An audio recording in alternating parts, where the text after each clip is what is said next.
అందరికీ నమస్కారం అండి. ఈరోజు శ్రీపాద శ్రీ వల్లభ చరిత్రామృతంలోని 22వ అధ్యాయం పారాయణ చేసుకుందాము. 22వ అధ్యాయంలోకి వెళ్ళబోయే ముందుగా 21వ అధ్యాయంలోని కొన్ని ధ్యాన విశేషముల్ని ప్రస్తావించుకుందాము. అయితే ఈ 21వ అధ్యాయంలో స్వామివారు ఒక అద్భుతమైన విషయాన్ని చెప్పారండి. దీర్ఘకాలము ధ్యానము కానీ, ఆరాధన కానీ, పవిత్ర మంత్రోచ్చారణ కానీ, భక్తి శ్రద్ధలతో కూడిన పూజా విధానం వల్ల కానీ అచ్చటనున్న వాయుమండలం పరిశుద్ధము కావించబడుతుంది. వాయుమండలం చాలా పరిశుద్ధం అవుతుందని పవిత్ర భావం కలవారు పవిత్ర స్పందనలను స్వీకరిస్తారు విశ్వాంతరాలం నుంచి. అదే అపవిత్ర భావాలు కలిగిన వారుంటే వారు అపవిత్ర స్పందనలే స్వీకరిస్తారు అని చెప్పి ఒక అద్భుతమైన విషయాన్ని వివరించారు మాస్టర్స్. కాబట్టి సాధకులుకి స్థలశుద్ధి కలిగి ఉండాలి, భావశుద్ధి కలిగి ఉండాలి, అటువంటి వారితోటి సాంగత్యంను కలిగి ఉండాలి అని కూడా చెప్పారు మాస్టర్స్. అంతేకాకుండా ద్రవ్య శుద్ధి కలవారి నుండి మాత్రమే ధనమును కానీ అన్నమును కానీ స్వీకరించాలి. ఈ విషయం కూడా చెప్పారు మాస్టర్స్. కాబట్టి మనం ప్రతిరోజు ధ్యానం చేసి జ్ఞానాన్ని పొంది సత్యాన్ని తెలుసుకొని మన ఆత్మని ఉద్ధరించుకుందాం మాస్టర్స్. ఇప్పుడు మనము 22వ అధ్యాయము పారాయణ చేసుకుందాము. శ్రీపాదరాజం శరణం ప్రపద్యే. అధ్యాయము 22 గురుదత్త భట్టు వృత్తాంతము. జ్యోతిష శాస్త్రములో భక్తులకు జాతక ఫలము కూర్చగలవారు శ్రీపాదులొక్కరే. గురుచరణుడు కృష్ణదాసును నేనును శ్రీపాదుల వారి సమక్షమున తెలియరాని ఆనంద పారవస్యమున ఉంటిని. గురుదత్త భట్టు అనేది జ్యోతిష పండితుడు ఒకడు శ్రీ గురుదేవుల దర్శనార్థము వచ్చియుండును. శ్రీపాదుల వారు అతనిని ఎంతయో ఆదరించిరి. ఒకానొక ప్రశాంత స్థలమున కూర్చుని సత్సంగము చేయవలసినదిగా మమ్ములను ఆదేశించిరి. మా యొక్క సంభాషణ జ్యోతిష శాస్త్రము వైపునకు మరలినది. నేను శ్రీభట్టు మహాశయుని, అయ్యా, జ్యోతిష శాస్త్రమునందు చెప్పబడిన ఫలములు ఖచ్చితముగా జరుగునా, లేక ఫలములలో మార్పులు చేర్పులు ఉండుట సంభవమా? మానవ జీవితము పూర్వకర్మ నిర్దేశితమా లేక మానవ ప్రయత్న నిర్దేశితమా అని ప్రశ్నించి తిని. అంతటా శ్రీభట్టు మహాశయులు చక్రం అనగా నక్షత్రక కక్ష, దీని ప్రారంభ స్థానము అశ్విని నక్షత్రము.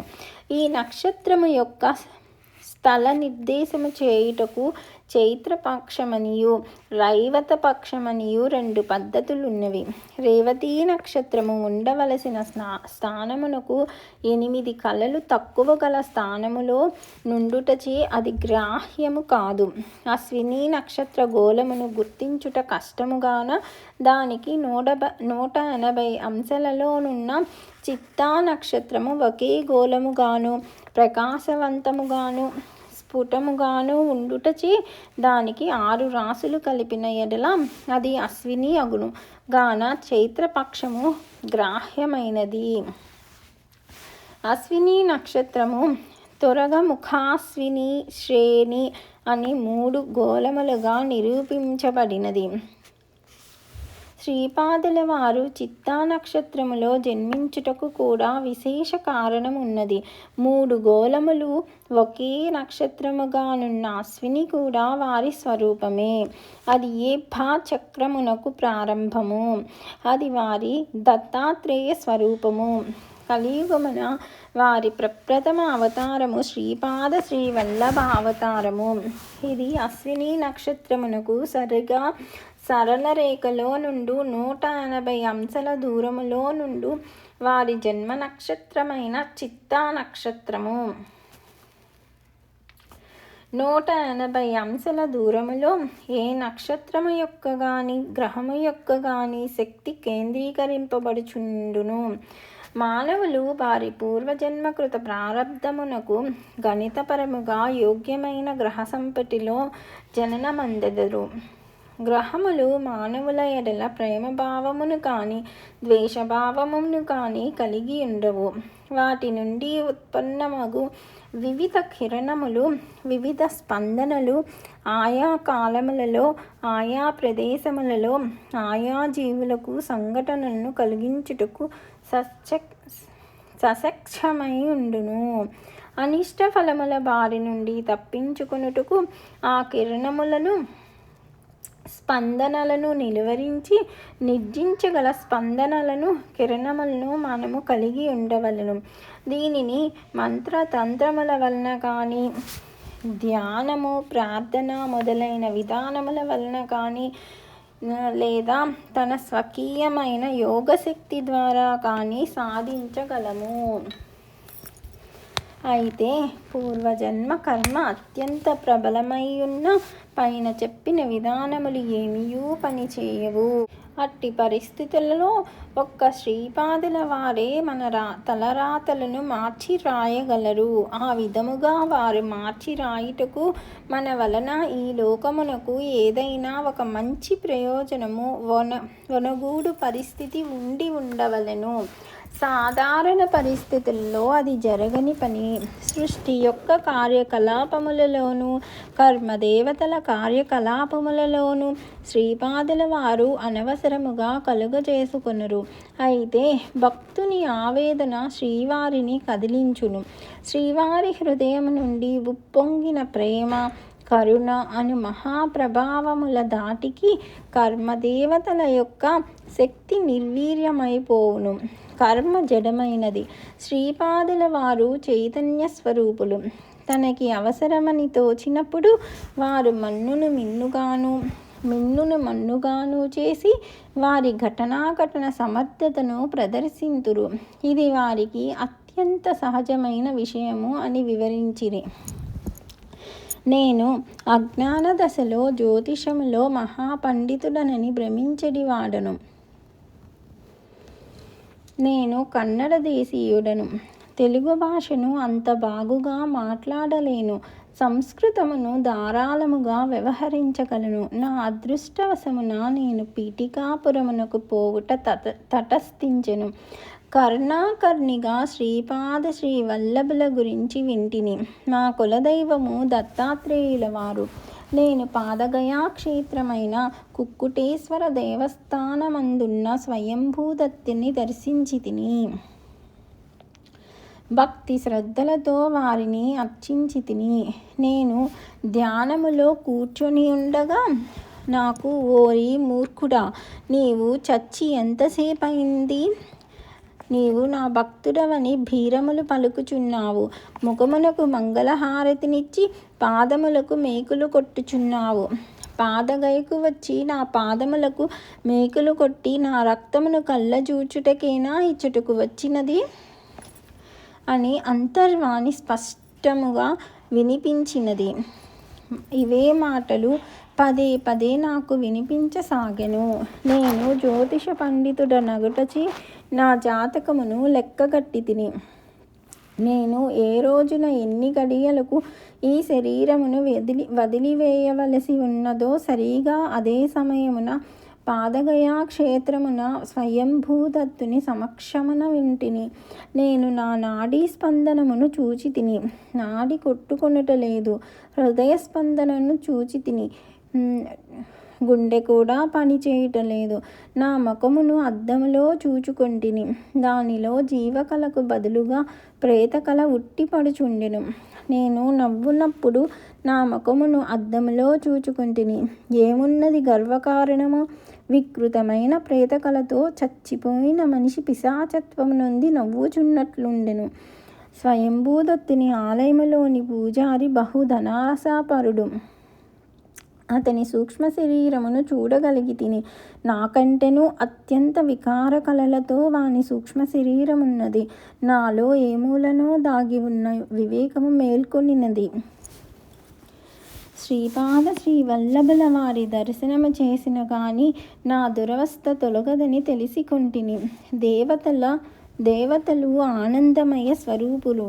వారిది హృదయ స్పందనము నాడీ స్పందనము లేకపోయినను ఆనందముగా ఉండేది ఉన్నత స్థితి.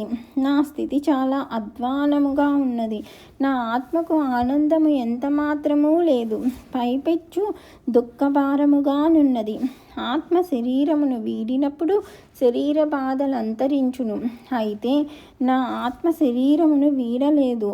అయితే జీవించి ఉండవలసిన నిర్బంధ స్థితిలో హృదయ స్పందనను నిలుపుదల చేసి శిలగానున్న స్వయంభూదత్తుడే గండికోట వారింట అవతారమెత్తనంట. మరి శిలకు నాడీ స్పందనము హృదయ స్పందనము ఉండవు కదా. మరి శ్రీపాదునికి నాడీ స్పందనము హృదయ స్పందనము కలవు కదా. మహాలయ అమావాస్య నాడు పితృదేవతలకు పరమ పవిత్రమైన ఆ రోజున ఎవరో అవధూత వచ్చి భిక్ష స్వీకరించినట. వారే దత్తాత్రేయులట. ఆ మహాప్రభువే మల్లాది వారి దౌహిత్రుడుగా జననమాయనట. ఏమి విడ్డూరమో, ఎంత దగ, ఎంతటి వంచన అని పరమ నికృష్టులు పాపాత్ములు అయిన వారు పలికిడి మాటలను విని నేను ఎంతో మోసపోయి ఫలితముగా అనర్ఘరత్నమైన శ్రీపాదుల వారిని పోగొట్టుకొనుచున్నాననేది వింత పరిస్థితిని శ్రీ గురుదేవులు నాకు కల్పించిరి. నేను శ్రీపాదుల వారింటికి వేగముగా పరిగెత్తుకొని పోయి తిని 10 సంవత్సరముల వయసు గల శ్రీపాదులు వారు వీధిలోనికి వచ్చి రారా బడవా రా, బ్రతికి ఉన్నట్లుగా నటిస్తూ చచ్చిపడి ఉన్న నీలాంటి చచ్చు దద్దమ్మలకు మానవ రూప పిశాచాలకు సద్గతులు కలిగించటం కోసం మీరు చేసే అకృత్యాల వలన రావురవాది నరకాలలో ఘోర బాధలను అనుభవిస్తున్న మీ పితరుల కోసం అవధూత వేషధారి అయి మహాలయ అమావాస్య నాడు ఈ పవిత్ర గృహము నుండి భిక్ష యాచించడానికి వచ్చినది ఎవరో తెలుసా? దత్తాత్రేయుడు. ఆ దత్తాత్రేయుడు ఎవరో తెలుసా? నేనే. ఎవరి పేరు చెబితే రాక్షస పిశాచ గణాలు గజగజలాడిపోతాయో ఆ దత్తుడను నేనే. నిన్ను శిలగా మార్చాను కానీ ఆకలి దప్పులను ఉంచాను. ప్రాణం తీశాను కానీ బ్రతికి ఉన్నవాడిగా లోకానికి కనిపింపజేస్తున్నాను. నేను దత్తుడనో కాదో అనున్నది తరువాత తేలుద్దాం. ముందు ఈ విషయం చెప్పు.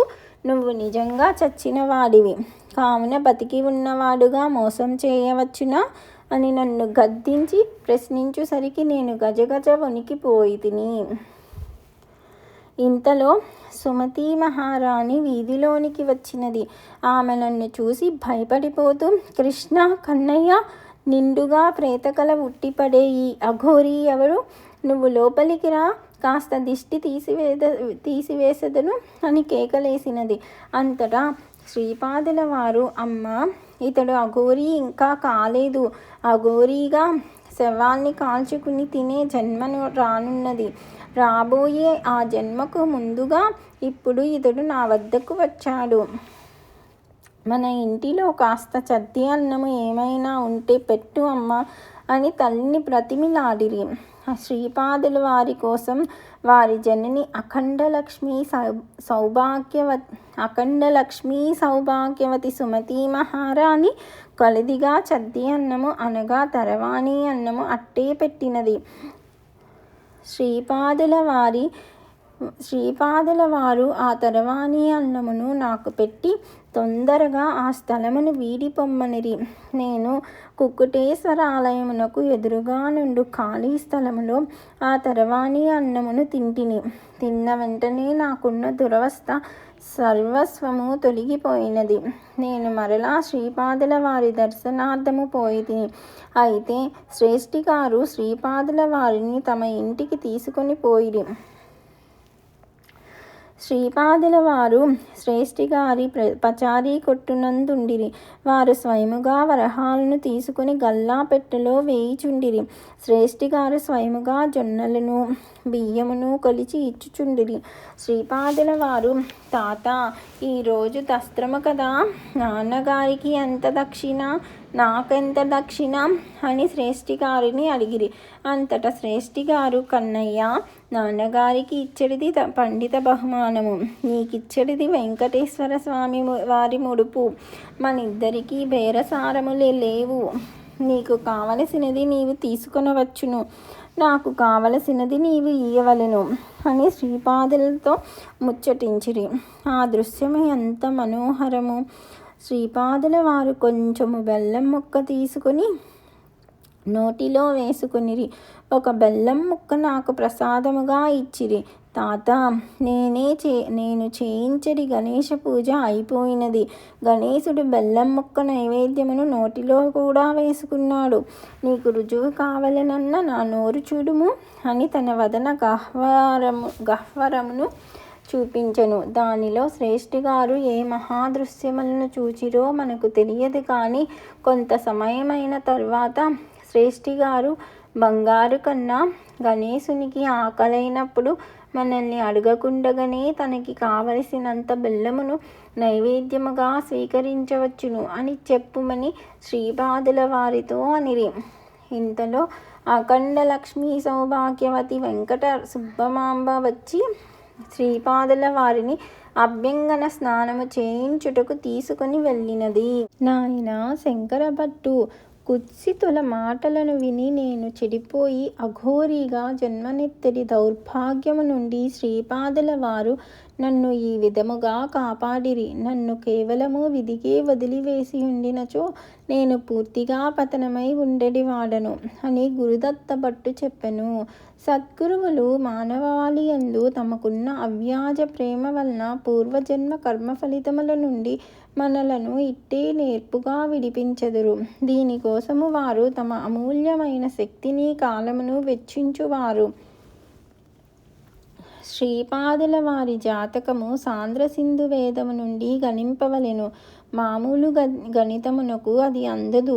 తిథి, వార, నక్షత్రములు కూడా సాంద్ర సింధు వేదమును అనుసరించియే ఉండును.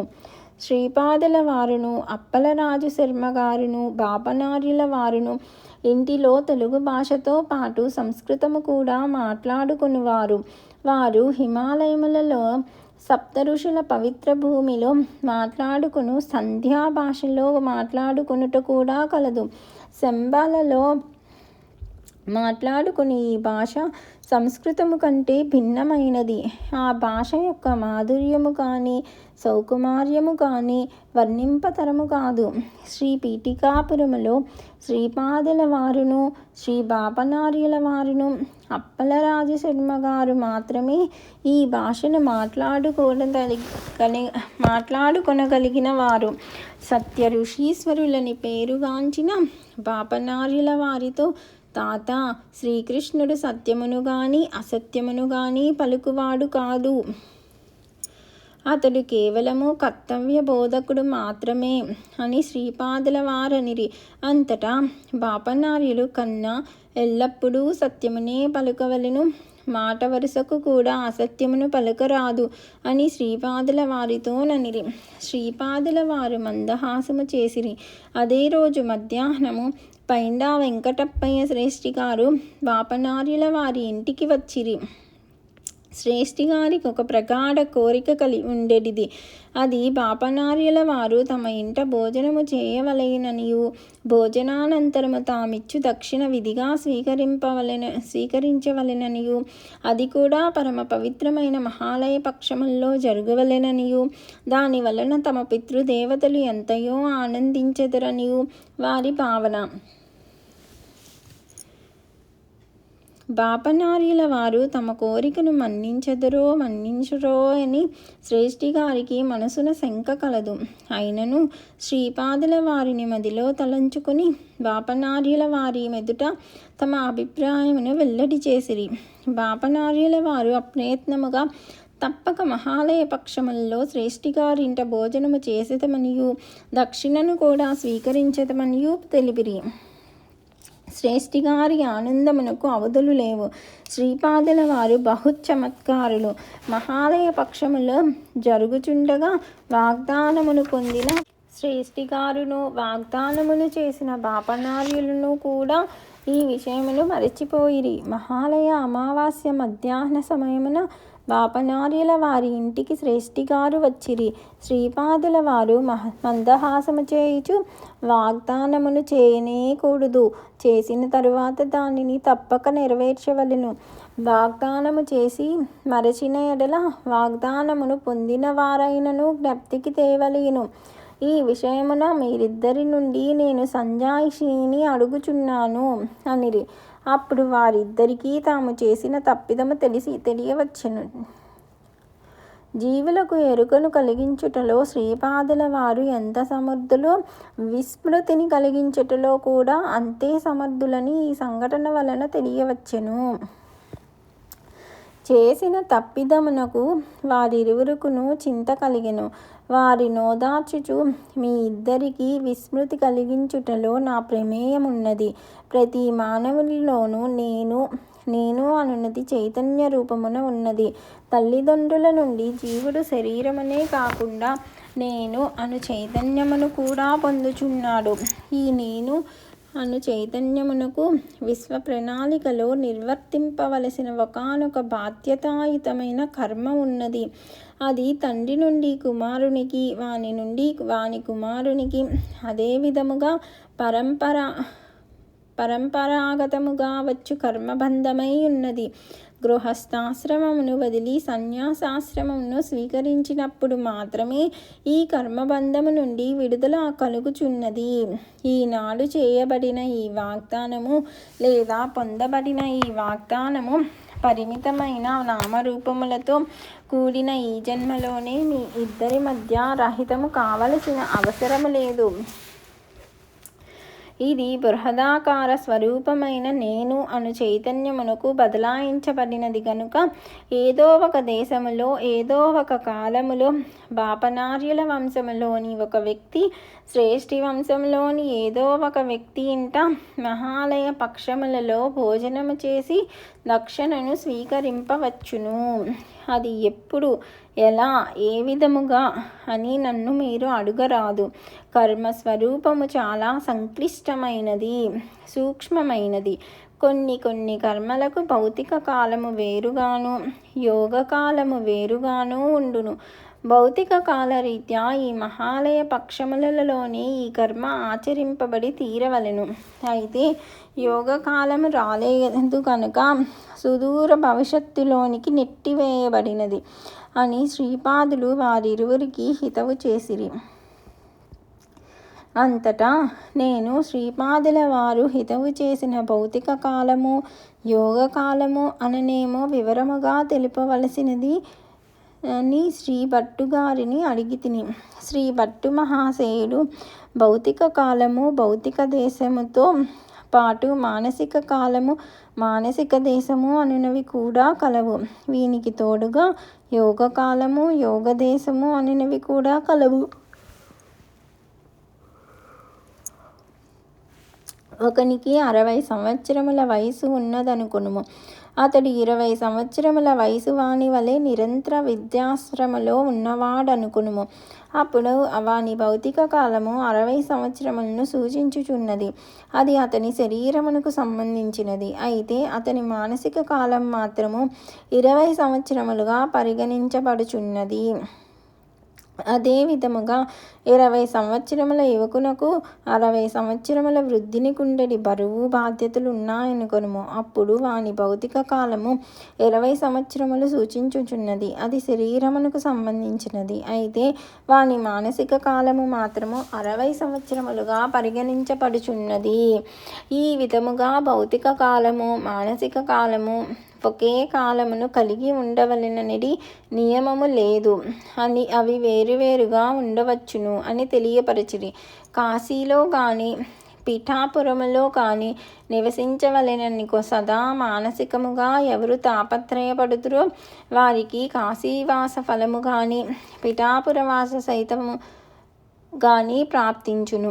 దేహము ఒక క్షేత్రమందు ఉండినను మనసు అచ్చట లేకున్నా ఆ క్షేత్రవాస ఫలితము రాదు. నేను కాశీయాత్రకు పోవుచున్నాను, సదా కాశీలోనే నివసించదును అని ఎవడు మానసికముగా తాపత్రయపడుచున్నాడో వానికి కాశీవాస ఫలము లభించుచున్నది. కారణమేమనగా అతడు మానసికముగా కాశీలోనే నివసించుచున్నాడు. అందువలన భౌతికముగా అతడు ఏ దేశమందున్నను అతని మానసిక దేశం మాత్రము కాశీయే అయి ఉన్నది. అరులని కాశీలో నుండి గోహత్య చేసిన వానికి కాశీవాస ఫలము రాజాలదు. గంగాజలమునందుండి చేపల కోసము నిరీక్షించు కొంగలకు గంగా స్నాన ఫలము రాజాలదు. ఒకడు భౌతికముగా పీఠికాపురమున నివసించుచున్నను భౌతికముగా శ్రీపాదుల వారిని దర్శించినను వాని యొక్క మానసిక కాలము మానసిక దేశము తగు విధముగా లేకపోయిన ఎడల వాడు పీఠికాపుర నివాసిగా కానీ శ్రీపాదుల వారి ఆశ్రితుడుగా కానీ లెక్కలోనికి రాలేడు. యోగకాలము యోగదేశము అనునవి ఆధ్యాత్మిక శక్తి సంపన్నులకు మాత్రమే అవగలిగిన విషయములు. శ్రీపాదుల వారి అనుగ్రహము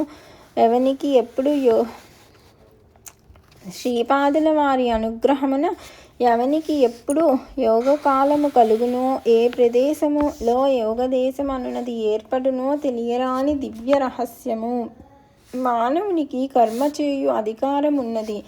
సత్కర్మల వలన సుఖము దుష్కర్మ వలన దుఃఖము అనివార్యముగా లభించును. పూర్వజన్మ కర్మబంధములు మనలను వెంటాడి వేధించుచున్నను సద్గురుని కరుణ వలన యోగకాలము ఏర్పడును. ఆ కాలము వచ్చినప్పుడు ఏ ప్రదేశములో ఆ కర్మ తీరిపోవలెనో ఆ యోగదేశమునందు ఆ కర్మ తీరిపోవును. ఇది చాలా చిత్రమైన విషయము. పీఠికాపురమున నరసింహవర్మ గారి వద్ద శివయ్య అను సేవకుడు ఉండేవాడు. ఉన్నట్టుండి శ్రీపాదుల వారు ఒకానొక రోజున వానిని తీవ్రముగా చూచిరి. వెంటనే వాని మనఃప్రవృత్తిలో ఎంతయో మార్పు వచ్చెను. వాడు నిద్రాహారములను త్యజించి నేనే సృష్టి స్థితి లయ కారకుడను, నేనే ఆది మూలమును, ఈ సమస్త సృష్టియు నాయందే ఉద్భవించి నా వలననే పెంపొంది తిరిగి నాలో లయమగుచున్నది అని పిచ్చి పిచ్చిగా మాట్లాడజొచ్చెను. నరసింహవర్మ గారికి శివయ్య యందు ఎంతయో జాలి కలిగెను. వారు శ్రీపాదుల వారిని శివయ్యను రక్షించవలసిందని ప్రార్థించిరి. అంతట శివయ్యను తీసుకుని శ్రీపాదుల వారు శ్మశానమునకు పోయిరి. నరసింహవర్మ గారు కూడా వెంట నుండిరి. ఔదుంబర వృక్షము యొక్క ఎండిన కర్రలను శ్మశానములో పేర్పించి శివయ్య చేత దహనము చేయించిరి. అంతటా శివయ్యకు ఆ వింత మనఃప్రవృత్తి నుండి విమోచనము కలిగెను. నరసింహవర్మకు ఇదంతయును వింతగా నుండెను. అప్పుడు శ్రీపాదుల వారు తాత దీనిలో ఆశ్చర్యపోవలసినదేమీయూ లేదు. వాయసపురాగ్రహారమునందలి ఒక పండితునికి సదా నాపై ఎంతటి అపచారము! వేదస్వరూపుడైన ఆ పరమాత్మ ఎక్కడా? పసిగూన అయిన శ్రీపాదుడెక్కడా? ఇతడు సృష్టిస్థితి లయ కారకుడుట, ఆదిమూలమట. ఇదంతయును దంభము అసత్యము అను విధమైన ధ్యాస ఉండేటిది. ఈ మధ్యనే ఆ పండితుడు మరణించెను. వానికి బ్రహ్మ రాక్షసత్వము కలిగెను. ఒకానొక జన్మమున శివయ్య ఆ పండితునికి కించిత్ రుణపడి ఉన్నాడు. నేను యోగకాలమును కల్పించి యోగదేశముగా శ్మశానమును నిర్ణయించి యోగకర్మగా మోదుకట్టెలతో దహన సంస్కారములను చేయించి ఆ పండితునకు బ్రహ్మ రాక్షసత్వము నుండి విమోచనము కలిగించినాను. మన శివయ్యను ఆ బ్రహ్మ రాక్షసుడి బారి నుంచి రక్షించినాను అని వివరించిరి. నాయన శంకరభట్టు, పీఠికాపురమున అవతరించిన ఈ మహా తేజస్సు ధర్మజ్యోతి నేడు ఈ కురుంగడ్డను పవిత్రము చేయుచున్నది. శ్రీపాదుల వారి సంకల్పముననుసరించి గ్రహములు ఫలితములనిచ్చుచుండును. ఏ రకములైన జ్యోతిష ఫలితములైనను నిర్దేశిత భౌతిక కాలమునందు భౌతిక దేశమునందు జరిగి తీరవలెనని నియమము లేదు. అది యోగ కాలమును బట్టి యోగ దేశమును బట్టి నిర్ణయింపబడుచుండును. శ్రీపాదుల వారు అనుగ్రహించి ప్రారబ్ధ కర్మ మరణమును కూడా తప్పించగలరు. శ్రీపాదుల వారు కల్పించిన జ్యోతిష శాస్త్రరీత్యా 1000 సంవత్సరముల తరువాత జరగవలసిన సంఘటనలను ఇప్పుడే జరిపించగలరు. అనగా యోగ కాలమున ఇప్పుడే నిర్ణయించగలరు. ఎక్కడో సుదూరమున జరగవలసిన సంఘటనను ఇక్కడే జరిపించగలరు. అనగా యోగ దేశమును నిర్ణయించగలరు. సంఘటనలు అన్నియును దేశకాలములందు సదా జరుగుచుండును. శ్రీపాదుల వారు ఆ దేశకాలములను తమ ఇష్టము వచ్చినట్లు మార్చివేయగలరు. ఒక పర్యాయము శ్రేష్ఠిగారింట దేవునికి కొబ్బరికాయ కొట్టు సందర్భమున శ్రీపాదుల వారు ఆ కాయను స్వయముగా తామే కొట్టిరి. ఆ కొబ్బరికాయ ముక్కలు చెక్కలుగా బ్రద్దలైనది. దాని నిండుగా రక్తముండెను. అంతటా శ్రీపాదుల వారు, తాత, నీకు ఈరోజు మరణయోగమున్నది. నీ నెత్తి బ్రద్దలై ముక్కలు చెక్కలై నెత్తురు ప్రవహించవలసి ఉన్నది. నేను ఆ దేశ కాలములను ఈ కొబ్బరికాయకు ఆవహింపచేసి నిన్ను రక్షించి తిని అని తెలిపిరి. వారిని ఆశ్చర్యపరిచిరి. ఇంతలో సాయం సంధ్య అయినది. ముగ్గురము శ్రీపాదుల వారి నుండి సెలవు తీసుకుని కురుంగడ్డ వదిలి కృష్ణ ఈవలి ఒడ్డునకు చేరితిమి. శ్రీపాద శ్రీవల్లభులకు జయము జయము. 22వ అధ్యాయము సంపూర్ణము.